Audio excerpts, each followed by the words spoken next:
പോട്ടെ. നന്ദിനിക്കുട്ടി ഇതൊന്നും ഓർത്ത് ദുഃഖിക്കരുത്. എല്ലാം ദൈവനിശ്ചയമാണെന്ന് കരുതിയാൽ മതി. അമ്മയില്ലാത്ത എന്റെ വിധിയെപ്പറ്റിയും അങ്ങനെ കരുതിയാണ് ഞാൻ സമാധാനിക്കുക.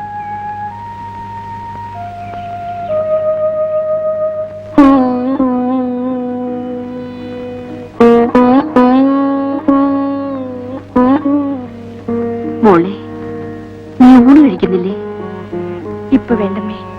രാവിലെ നീ ഒന്നും കഴിച്ചില്ലല്ലോ. ഇങ്ങനെ ഒന്നും കഴിക്കാതിരുന്നാൽ എങ്ങനെയാ മോളെ? ഇപ്പൊ വിശപ്പില്ലാഞ്ഞിട്ടാ. കുറച്ച് കഴിയുമ്പോ ഞാൻ വിളമ്പി ഉണ്ടോളാം.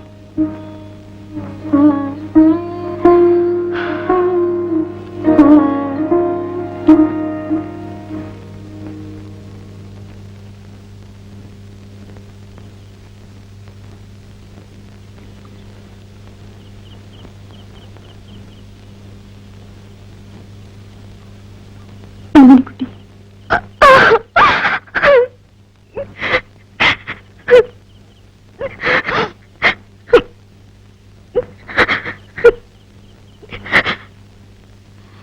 രാവിലെ കുളിയും കഴിഞ്ഞ് ഇവിടുന്ന് ഇറങ്ങിയതാ മോളെ. എന്നും കൊട്ടാരവളപ്പിൽ പോയിരുന്ന് ഉച്ചവരെ അക്ഷരശ്ലോകം ചെല്ലാറുണ്ട്. അങ്ങനെ ചൊല്ലിക്കൊണ്ടിരുന്നപ്പോൾ തലചുറ്റി വീണെന്നാ കൈമൾ പറഞ്ഞത്. ആശുപത്രി പോകേണ്ടി വന്നില്ല. എന്തിനതൊക്കെ പറയുന്നു? അത്രയ്ക്ക് ആയുസുണ്ടായിരുന്നുള്ളൂ. ടെലഗ്രാം കിട്ടിയ ഉടനെ തന്നെ വേണുവേട്ടൻ ലീവിന് മാക്സിമം ട്രൈ ചെയ്തു. പക്ഷെ എന്ത് ചെയ്യാനാ, കിട്ടണ്ടേ? ഇപ്പൊ തന്നെ എന്ത് പാടുപെട്ടാ ലീവ് കിട്ടിയത്. നിന്നെ കണ്ടപ്പോൾ എനിക്ക് എന്ത് ആശ്വാസമായിരുന്നു മോളെ. അപ്പച്ചി ഞാൻ ചോദിച്ചതിന് മറുപടി പറഞ്ഞില്ല. അപ്പച്ചി, മോഹൻ ഏതാനും 2 വർഷം കഴിഞ്ഞ് ലീവ് കിട്ടുകയുള്ളൂ. ഇപ്പൊ അമ്മാവൻ കൂടി ഇല്ലാത്ത സ്ഥിതിക്ക് എത്രയും വേഗം നന്ദിനിക്കുട്ടിയുടെ വിവാഹം നടത്തുന്നത് നല്ലതാണെന്ന് മോഹൻ എനിക്ക് എഴുതിയിരുന്നു. നീ കുറച്ച് വെള്ളം എടുത്തേ.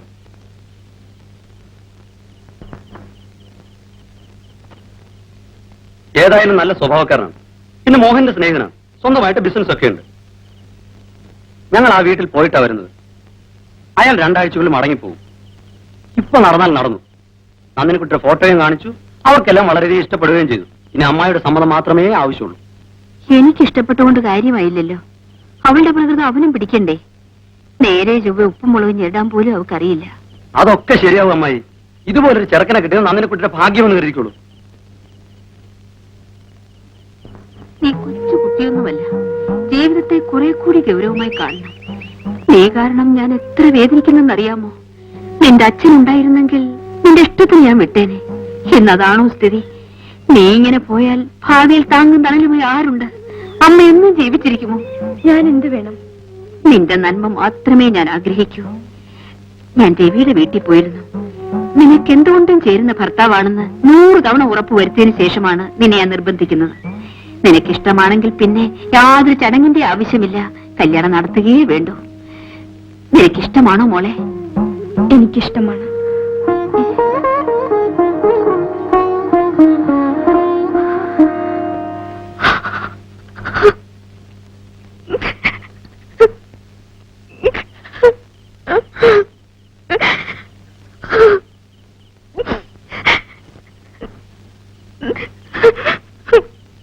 എന്താ നന്ദിനിക്കുട്ടി? ഒന്നുമില്ല. ഞാൻ അച്ഛനെ കുറിച്ച് ഓർത്തത്. ഉറങ്ങാൻ നോക്കൂ.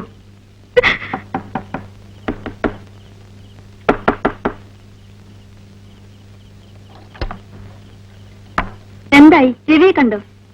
രവിയെ കണ്ടു, അമ്മാവനെ കണ്ടു, ആലോചിച്ചു, മുഹൂർത്തവും നിശ്ചയിച്ചു. എന്നാ? ബുധനാഴ്ച രാവിലെ 10-നും 12-നും ഇടയ്ക്കുള്ള ശുഭമുഹൂർത്തത്തിൽ. ഇരിക്കും മോനെ. നേരെയാണ് നന്ദിനി ചേച്ചി ആൾക്കാർ പറയുന്നേ. എന്തു പറഞ്ഞു? നന്ദിനി ചേച്ചിയുടെ കല്യാണാണെന്ന്. നേരാണ്.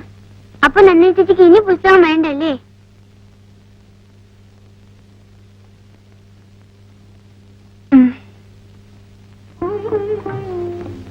എങ്ങനെയുണ്ട് അപ്പച്ചി എന്റെ ഭർത്താവിന്റെ സെലക്ഷൻ? നന്നായിട്ടുണ്ട്.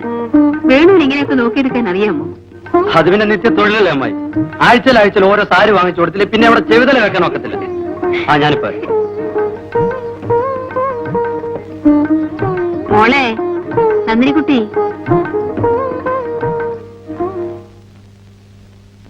സാരിയൊക്കെ നിനക്ക് ഇഷ്ടപ്പെട്ടോ?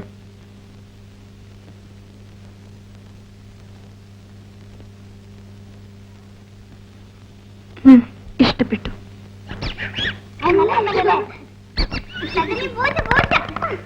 ആ തത്ത എങ്ങനെ ഇട്ട് കുത്താതെ നീ കുത്തട്ടോ.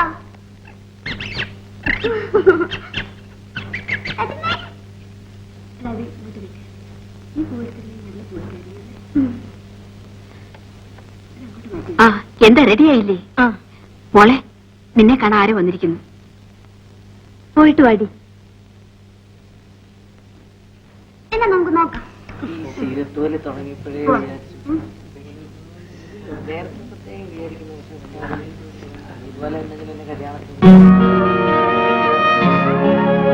എന്നെ ആരും കല്യാണത്തിന് വിളിച്ചില്ല.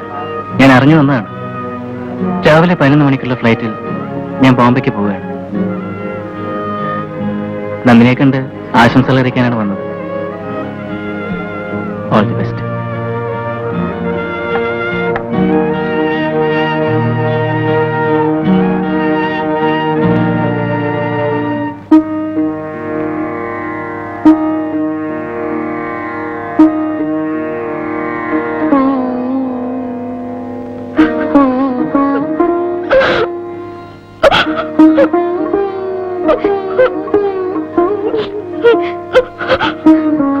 കരയാതെ മോളെ, കരയാതെ.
സാറ് ഇന്നലെ വരുമെന്ന് വിചാരിച്ചു.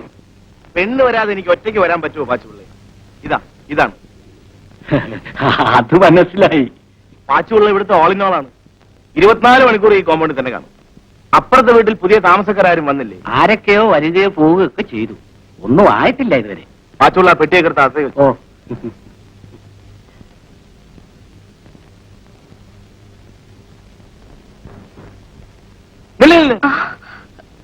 അയ്യോ, ചേട്ടത്തി ഒരു കാര്യം പ്രത്യേകം പറഞ്ഞു ഏൽപ്പിച്ചിരുന്നു.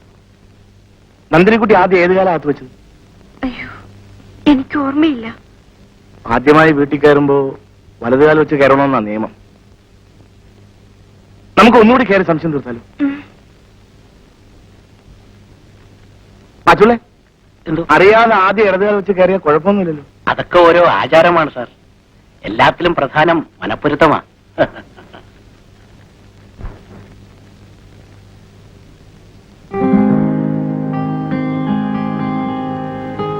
ഇതാണ് സ്വീകരണ മുറി. അതിഥികൾക്ക് ഞാൻ ഇതുവരെ പ്രവേശനം കൊടുക്കാറുള്ളൂ. ഈ കിടക്കുന്ന ഫർണിച്ചർ എല്ലാം കല്യാണം പ്രമാണിച്ച് ഞാൻ വാങ്ങിയതാണ്. ഇതെങ്ങനെയുണ്ട്? ചുളുവിലക്ക് കിട്ടി. 350 റുപ്പീസ് കൊടുത്തു.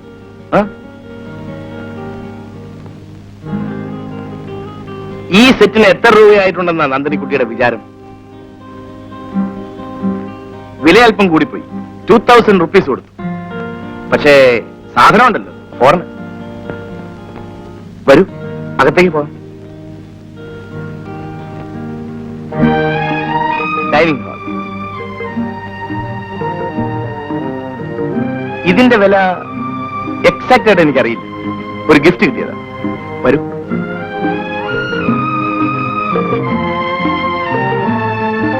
പെണ്ണുങ്ങളുടെ സെക്ഷൻ. ഇതുവരെ ഈ അടുക്കള ഒരു വീട്ടമ്മയ്ക്ക് വേണ്ടി കാത്തിരിക്കുകയായിരുന്നു. ഇന്നു മുതൽ ഇത് നന്ദിനിക്കുട്ടിയുടെ സാമ്രാജ്യം. ഒന്നിനും